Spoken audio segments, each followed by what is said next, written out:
Okay, my dear students, yesterday, as we know that we had started with the extraction of aluminium. I told you yesterday कि aluminium जो है वो nature में उसका एक ही और होता है जिसको बॉक्साइट कहते हैं, ठीक है जी। और बॉक्साइट को जमीन में से 20 फीट डीप हम लोग जो है वो निकालते हैं। जब निकालते हैं तो उसके साथ कुछ इम्प्योरिटीज आ जाती हैं। कौन कौन सी? सैंड, मड और स्टोन। अब एल्यूमिनियम को ऑक्सीजन से पैदा करने के लिए हम लोगों ने इलेक्ट्रोलिसिस असल में करनी होती है। इसमें ये इम्प्योरिटीज अगर रहेंगी तो ये करंट का रास्ता रोकेंगी, जिसकी वजह से आपका बहुत सा करंट जो है वो वेस्ट हो जाएगा। तो इसके लिए सबसे पहला काम जो है वो आप लोगों ने क्या करना था? प्यूरिफिकेशन ऑफ बॉक्साइट करनी है। तो हम लोग करने जा रहे हैं।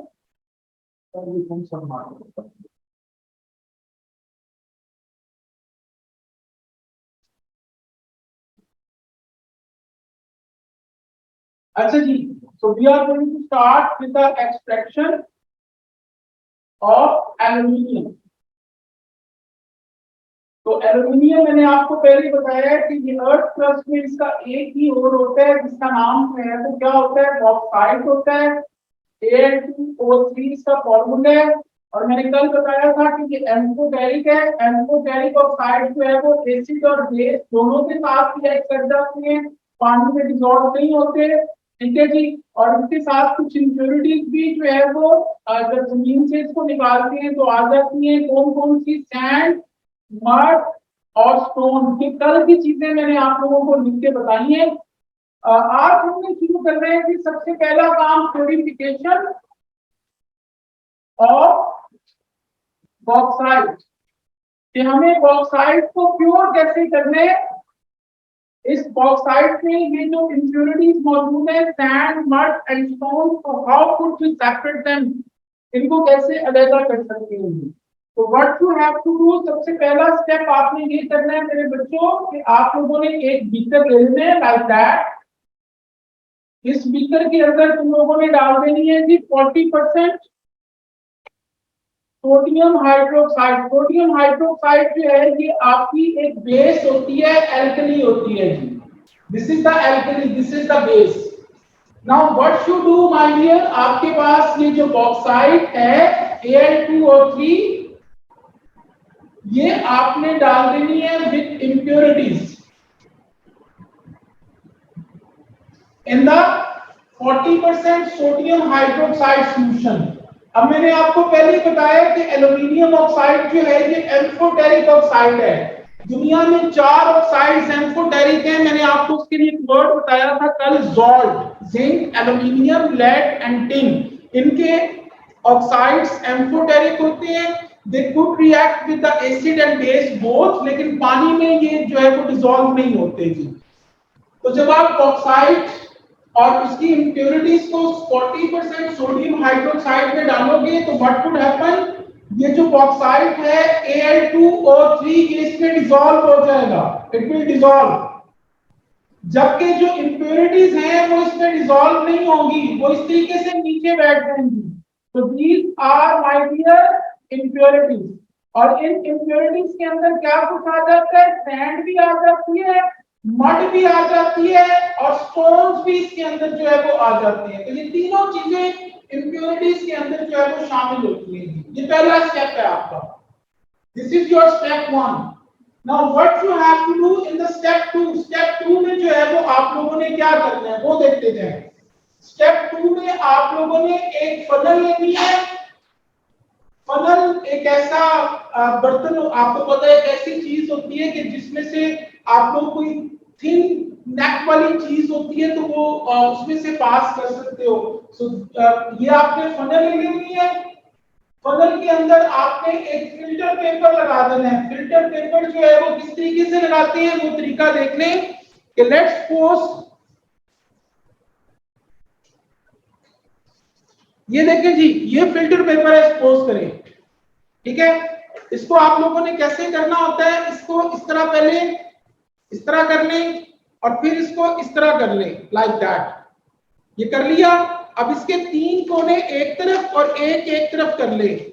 इसकी साइडों के ऊपर हल्का हल्का सा पानी लगा लें और इसको इसके अंदर जो है वो कर दें तो ये इसकी जो वॉल्स है शीशे की उसके साथ ऑटोमेटिकली जो है ये चिपक जाएगा। You got it. So this is the filter paper, ये फिल्टर पेपर होता है मेरे बच्चों। अच्छा जी, अब आपने क्या करना है कि ये जो एल्यूमिनियम ऑक्साइड है, जिसको द एम्फोटेरिक ऑक्साइड, ये तो सोडियम हाइड्रोक्साइड के अंदर डिसॉल्व हो गया था, लेकिन इम्प्योरिटीज डिसॉल्व नहीं हुई थी। ठीक है, अब आपने क्या करना है कि यही जो बीकर है, इसको इसके अंदर जो है वो आप लोगों ने खाली करना है लाइक दैट। तो इम्प्योरिटीज जो है वो फिल्टर पेपर के ऊपर आ जाएगी मेरे बच्चों। So these are the impurities। ठीक है, ये impurities आपकी फिल्टर पेपर के ऊपर आ गई और इसमें क्या क्या मौजूद है, सैंड, मड और स्टोन्स, ये चीजें मौजूद हैं। जबकि जो एल्यूमिनियम ऑक्साइड सोडियम हाइड्रोक्साइड के अंदर डिसॉल्व हो चुका था, वो यहाँ पे फिल्टर पेपर में से गुजर के ये नीचे वाले बर्तन में कलेक्ट हो जाएगा लाइक दैट। याद रखो मेरे बच्चों, जो चीज फिल्टर पेपर के ऊपर रह जाती है, फिल्टर पेपर में से नहीं गुजर सकती, उसको हम कहते हैं रेजिड्यू। रेजिड्यू। और जो चीज फिल्टर पेपर में से गुजर के नीचे वाले बर्तन में कलेक्ट हो जाती है, उसको हम कहते हैं filtrate. So what would happen when you take this beaker, pour it on the funnel having the filter paper inside it? So what would happen? The impurities they would remain on the filter paper. Sand, mud और stone इसके ऊपर रह जाएंगे और sodium hydroxide और aluminium oxide जो कि एक दूसरे में डिसॉल्व हो चुके थे, वो यहाँ से गुजर के यहाँ पे आ गए हैं। तो इसके अंदर sodium hydroxide plus aluminium oxide, ये दोनों चीजें जो है वो डिसॉल्व हुई हैं, ये यहाँ पे फिल्ट्रेट की फॉर्म में आ चुके हैं। So this is my dear your step 2, ये आपका स्टेप 2 है। ठीक है जी, तो दोबारा से सुनिए, पहले स्टेप में हमने बॉक्साइड और उनकी इम्प्योरिटीज को 40% सोडियम हाइड्रोक्साइड में डिसॉल्व कर दिया।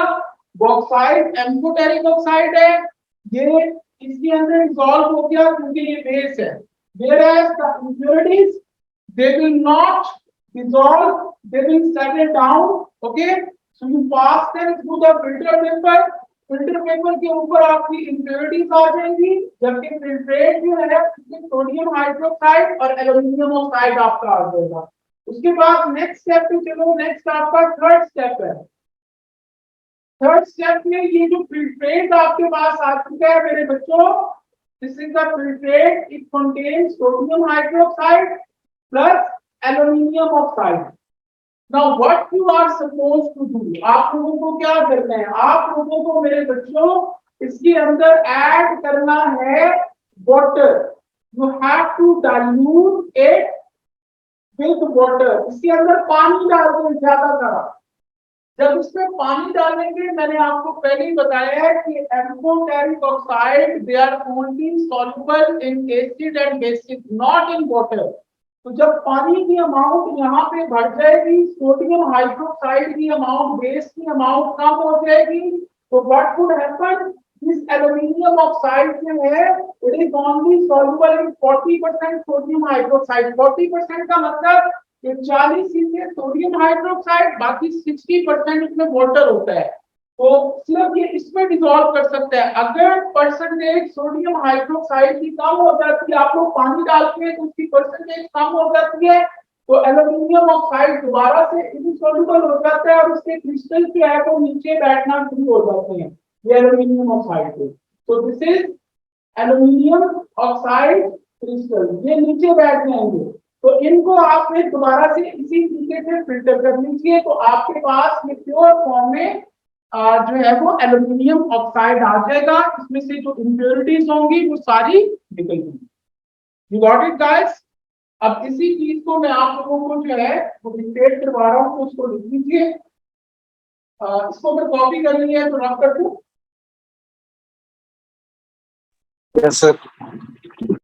मोहम्मद, तू भी आजकल बेटा बड़ी मेहनत कर रहे हैं बच्चे। जी सर। कल ही आया बाबा। जी सर, मैं वो कल स्कूल से काफी लेट आ रही हूँ। Okay, can I rub it?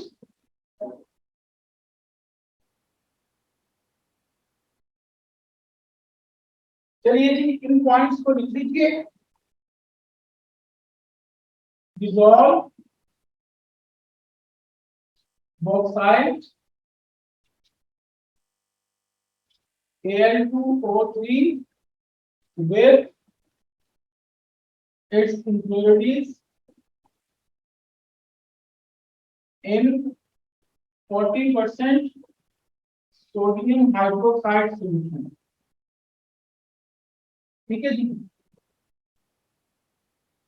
aluminium oxide is an amphoteric oxide which dissolve, whereas impurities settle down. ठीक है जी, filtered the impurities by filter paper.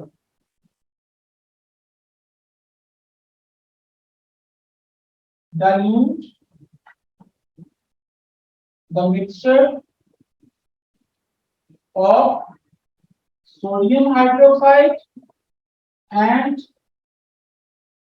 aluminium oxide with water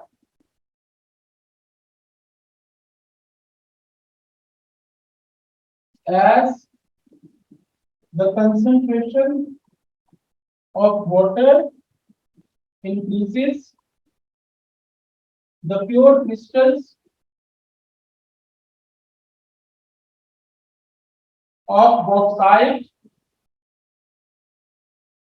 will settle down.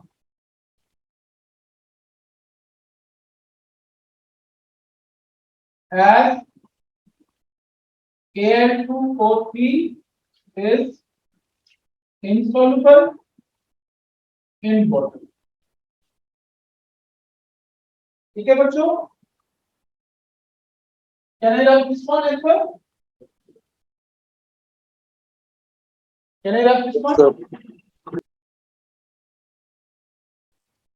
But साहब आपकी बड़ी छुट्टियां कर रहे हो आजकल, बेटा बड़ी लेट आती हो, क्या बात है?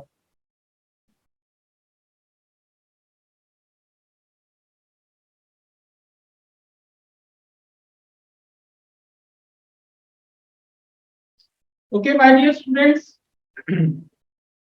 Now what you have to do, अब आपके पास प्योर बॉक्साइट जो है, ठीक है, Al2O3 जो है ये आ चुका है. You got the pure bauxite now.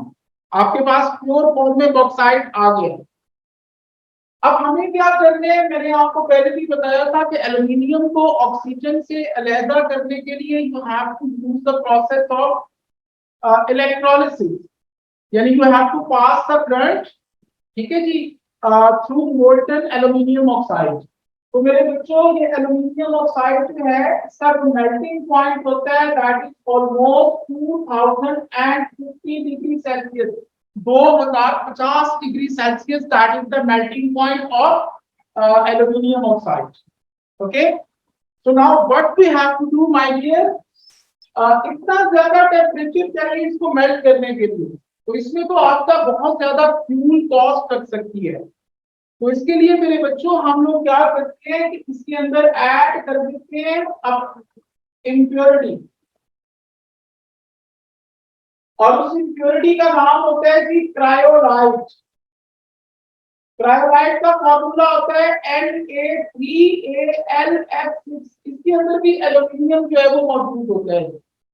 ठीक है जी, you got the aluminium inside it, तो इसके अंदर भी आपका जो है वो एल्युमिनियम मौजूद है.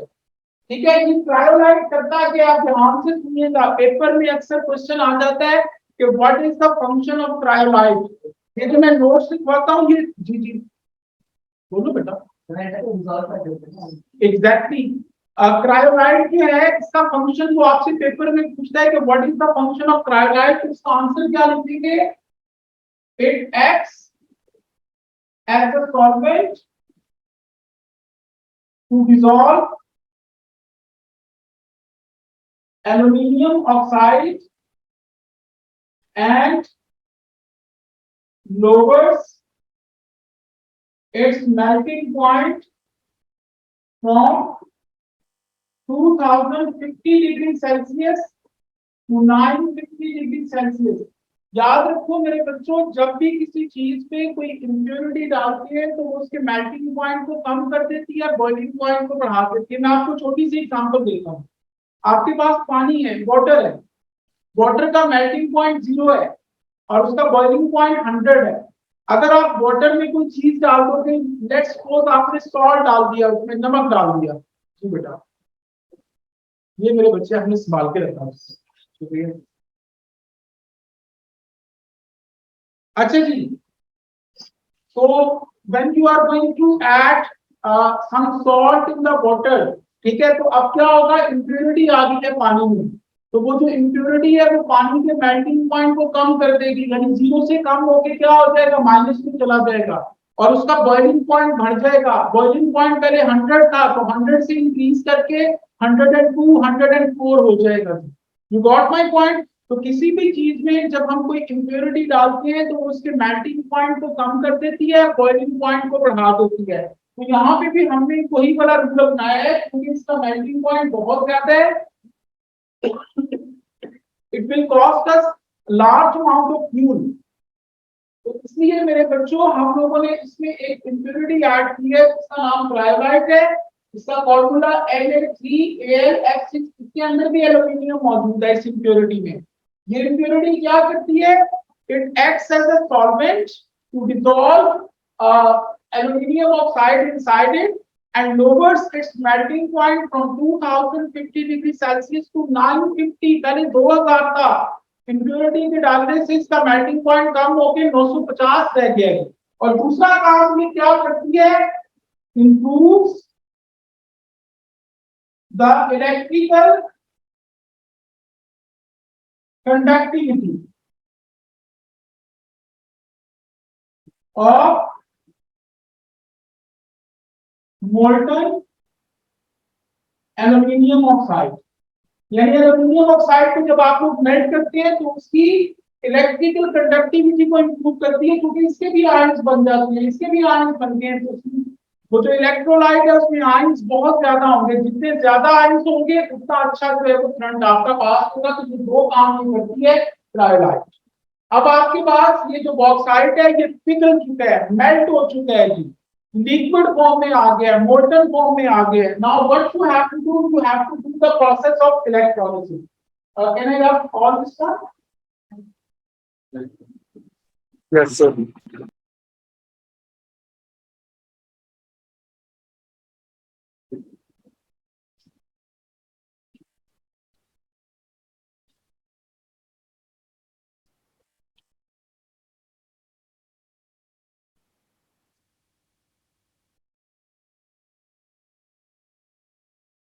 ओके मेरे प्यारे बच्चों, अब आप लोगों ने क्या करना है ये ध्यान से देखते जाइएगा।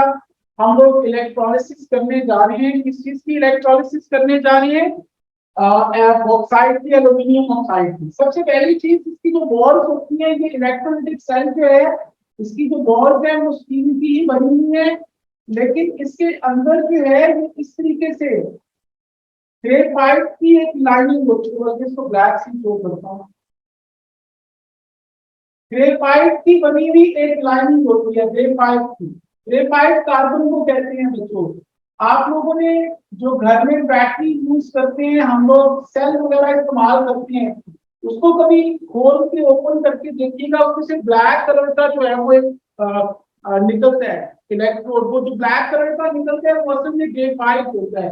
तो ये स्टील की बॉल पे इसके अंदर ग्रेफाइट की लाइनिंग है, तो ये ग्रेफाइट इसके अंदर लगा हुआ है। ग्रेफाइट कार्बन को कहते हैं, ठीक है जी। उसके बाद इसमें ग्रेफाइट का बना हुआ एक इस तरीके से जो है रॉड लटक रहा होता है, जिस तरह कोई कंघी नहीं होती, कोम होती है, बिल्कुल उस तरह का ये भी ग्रेफाइट का ही बना हुआ है। ग्रेफाइट कार्बन का बना हुआ है। इन दोनों को आपने इसको भी और इसको भी बैटरी के साथ ज्वाइन कर देना है। ये बैटरी का मैं सिंबल बना रहा हूं, ठीक है। ये बैटरी की छोटी लाइन है और ये बैटरी की बड़ी लाइन है। जो छोटी लाइन होती है इस तरह छोटी लाइन नेगेटिव को, बड़ी लाइन पॉजिटिव को शो करती है। तो पॉजिटिव के साथ जो रॉड लगा होता है उसको हम कहते हैं एनोड, और नेगेटिव के साथ ये जो ग्रेफाइट अटैच होती है इसको हम कहते हैं कैथोड। यहां तक समझ लगी है मेरे बच्चों? इलेक्ट्रोलिसिस में बैटरी इस्तेमाल होती है। बैटरी की ये दो लाइनें होती हैं, एक छोटी और एक बड़ी। छोटी लाइन नेगेटिव को, बड़ी लाइन पॉजिटिव को शो करती है। पॉजिटिव के साथ आपका जो रॉड लगा होता है वो एनोड है, नेगेटिव के साथ जो रॉड आपका लगा हुआ है दैट इज द कैथोड। ठीक है जी। अब आपने करना क्या है कि बॉक्साइड को आपने लिया था, वो इसमें डाल दिया। बॉक्साइड किस फॉर्म में मौजूद है यहाँ पे? तो मुझे बताएगा उसकी फॉर्म क्या है? प्रिंसिपल सॉलिड है, लिक्विड है, गैस है, क्या है? मोल्टन, लिक्विड फॉर्म में मौजूद है। तो यहाँ पे आपके पास लिक्विड मोल्टन फॉर्म में जो है वो एल्यूमिनियम ऑक्साइड मौजूद है। तो जब ये मेल्ट होता है तो ये आयनिक कंपाउंड है, इसके आयंस बन जाते हैं Al+3O-2। जब भी किसी आयनिक कंपाउंड को हम लोग मेल्ट करते हैं, पिघलाते हैं, तो उसके आयंस बन जाते हैं। ये आयंस जो है यहाँ पे मौजूद है। ठीक है जी। Now what could happen? अब ध्यान से देखिएगा क्या होगा। सबसे पहली चीज मेरे प्यारे बच्चों, जब हम इसमें से करंट पास करते हैं तो at cathode, cathode is a negative terminal of the battery. Cathode पे हमेशा याद रखो एक प्रोसेस होता है जिसका नाम होता है रिडक्शन। रिडक्शन का मतलब होता है गेन ऑफ इलेक्ट्रॉन्स। ये आपने याद रखना है। जहां पे भी कैथोड वर्ड लिखा होगा वो नेगेटिव टर्मिनल के साथ चीज ज्वाइन होती है, उस पे हमेशा रिडक्शन गेन ऑफ इलेक्ट्रॉन होता है। और at anode, anode is a positive terminal. Anode पे हमेशा ऑक्सीडेशन होती है मेरे बच्चों, और ऑक्सीडेशन का मतलब होता है लॉस ऑफ इलेक्ट्रॉन्स। ठीक है जी। तो ये दो चीजें आपने याद रखनी है। अब ध्यान से सुनिएगा जरा, यहाँ पे जो पॉजिटिव आयंस होंगे ये नेगेटिव की तरफ मूव करेंगे। नेगेटिव आपका ये कैथोड है तो कैथोड की तरफ मूव करेंगे। तो ये कैथोड पे एल्यूमिनियम के आयन आ गए। ये +3 चार्ज का मतलब है कि इनके पास 3 इलेक्ट्रॉन कम है। ठीक है जी। आपने क्या करना है, जब कोई चीज डिस्चार्ज होती है तो उसको न्यूट्रल करना होता है। उसके ऊपर अगर कोई चार्ज है, +3 चार्ज है, तो उसको इलेक्ट्रॉन दो। अगर नेगेटिव चार्ज है तो उसमें से इलेक्ट्रॉन को निकाल लो। तो +3 यानी गेन ऑफ इलेक्ट्रॉन करने, इसके पास 3 इलेक्ट्रॉन कम है, इसको 3 इलेक्ट्रॉन दे दें। इलेक्ट्रॉन को E- से शो करते हैं, 3E- विल फॉर्म एल्यूमिनियम। जी बेटा, अच्छा सॉरी गलती हो। एल्यूमिनियम का न्यूट्रल एटम बन जाएगा, यानी यहाँ पे एल्यूमिनियम का एक एटम बन गया। अब मेरे प्यारे और बहादुर बच्चों, एल्यूमिनियम का जो मेल्टिंग पॉइंट होता है वो तकरीबन 665 डिग्री सेल्सियस है। यहाँ पे टेम्परेचर कितना है? 950 है। तो इतने हाई टेम्परेचर के ऊपर एल्यूमिनियम का जो एटम बनेगा वो लिक्विड फॉर्म में बनेगा, वो मेल्ट हो जाएगा, पिघल जाएगा, और पिघला हुआ आयरन का एटम नीचे, यहाँ पे एल्यूमिनियम आपकी इकट्ठी होनी शुरू हो जाएगी ये नीचे। और इसको यहाँ पे एक सुराख होता है, उसमें से आप लोग बाहर निकालते जाते हो ये मोल्टन एल्यूमिनियम। यहां से आप एल्यूमिनियम को जो है वो बाहर निकालते जाओ। ठीक है जी। यहां से एल्यूमिनियम बाहर निकलती जाएगी मोल्टन का। ठीक है जी। उसके बाद मेरे प्यारे और बहादुर बच्चों, ये जो O-2 है, it will move towards the anode. ये एनोड की तरफ मूव करेगा। 2O-2, ठीक है। O-2, अच्छा, और फिर क्या बनेगा? जबरदस्त हो गया, छा गया लड़के। अच्छा, O-2 यहाँ पे लॉस ऑफ इलेक्ट्रॉन है। -2 का मतलब इसके पास 2 इलेक्ट्रॉन एक्स्ट्रा है। तो आप लोगों ने क्या करना है, इसमें से 2 इलेक्ट्रॉन निकाल देंगे, तो ये क्या बन जाएगा? न्यूट्रल हो जाएगा, O बन जाएगा। याद रखो, कभी भी ऑक्सीजन का अकेला एटम नेचर में एग्जिस्ट नहीं करता। ऑक्सीजन हमेशा 2 एटम्स आपस में जुड़ के रहते हैं, तो O2 बनेगी। तो यहाँ पे डबल कर लो, ये 4 इलेक्ट्रॉन हो गए, ये 4 बन गया, और यहाँ पे भी 2 लिखो, तो ये ऑक्सीजन गैस बन जाएगी यहाँ पे। अब अगली चीज बड़ी इंटरेस्टिंग है, उसको आपने गौर से देखना है। अंदर टेम्परेचर कितना है, 950। ऑक्सीजन बन गई है, कहां पे बन गई है, ग्रेफाइट के ऊपर यानी कार्बन के ऊपर। तो ये ऑक्सीजन इतने हाई टेम्परेचर पे क्या करेगी, इस ग्रेफाइट को बर्न कर देगी, जला देगी।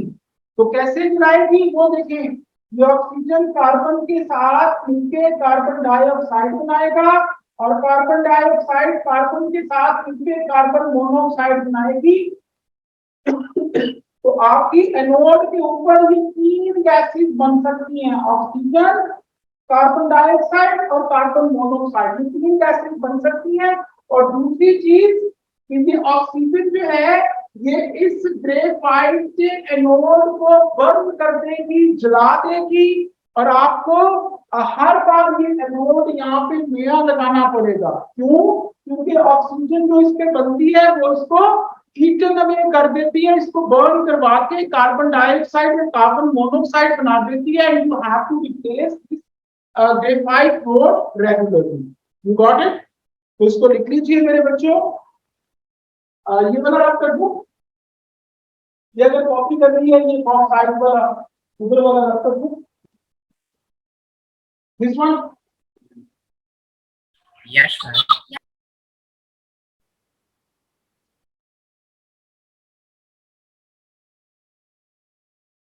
Okay, my dear. So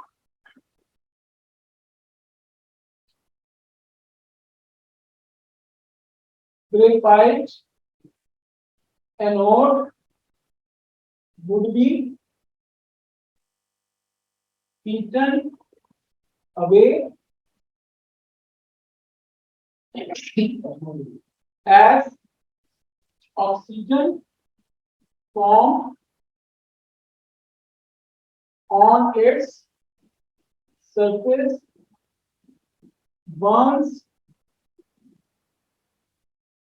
it to form CO2 and carbon monoxide. And we have to replace the anode graphite regularly. ठीक है जी।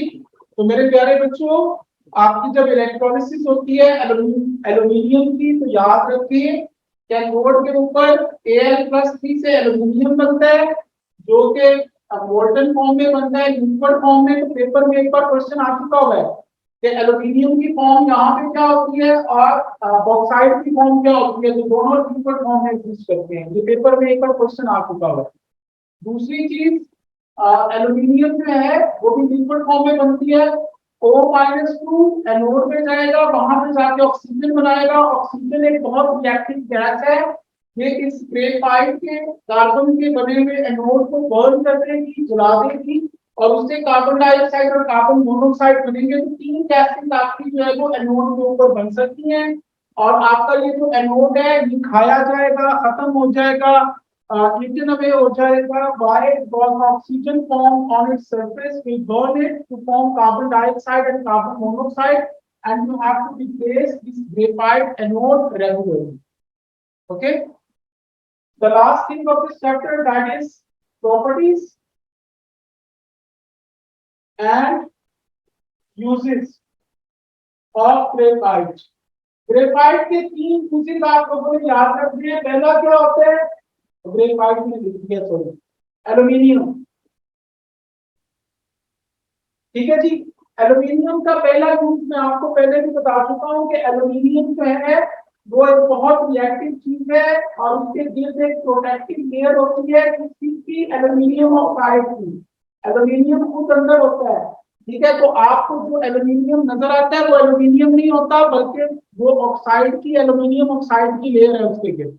एल्यूमिनियम खुद जो है वो अंदर होता है। ठीक है, तो इसका पहले लिखने, aluminium has a protective layer of oxide around it due to which it does not react with any substance. ये इसकी पहली प्रॉपर्टी है। सेकंड इसका देखते हैं, एल्यूमिनियम जो है मेरे बच्चों दुनिया में जो सबसे लाइट मेटल होती है ना, हल्की होती है, वो एल्यूमिनियम है। ये जो एयरक्राफ्ट होते हैं, हवाई जहाज होते हैं ना, इनकी जो बॉडीज होती हैं वो एल्यूमिनियम की बनती है, लेकिन प्योर एल्यूमिनियम की नहीं बनती, एल्यूमिनियम के एलॉयज की बनती है। क्योंकि प्योर एल्यूमिनियम तो मैंने आपको पहले बताया था बहुत सॉफ्ट होता है, उसके ऊपर थोड़ा मारोगे तो वो डेंट पड़ जाएगा। उसका एलॉय बनाते हैं ताकि वो जो है वो टेढ़ा ना हो सके, और उससे एयरक्राफ्ट की बॉडी बनाई जाती है। तो इसमें aluminium is less dense and lightweight. Its alloys are used in making aircraft bodies.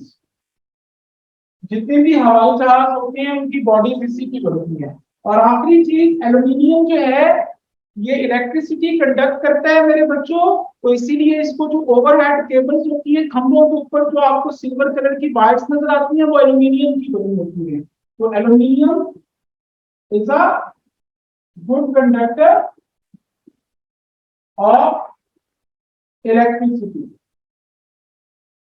तो it is used in overhead cables for electricity conduction. Electricity को कंडक्ट करने के लिए इसको आप लोग ओवरहेड केबल्स में यूज करते हैं। ये चैप्टर आप लोगों का बच्चों कंप्लीट हो गया है। कल इंशाल्लाह ताला हम लोग इसकी वर्कशीट करेंगे और फ्राइडे को इसका टेस्ट है। नेक्स्ट हम लोगों ने जो है वो ऑर्गेनिक केमिस्ट्री जो है वो शुरू करनी है जी, ठीक है। मंडे को हमारा पेपर तो नहीं है, पेपर है, कोई बात नहीं, रिकॉर्डिंग मिल जाएगी, ठीक है। उसको लेकिन बस इस तरह करेंगे, थोड़ी देर के लिए आते, घंटे के लिए आते हैं बस। ओके गाइस, टेक केयर, अल्लाह हाफिज।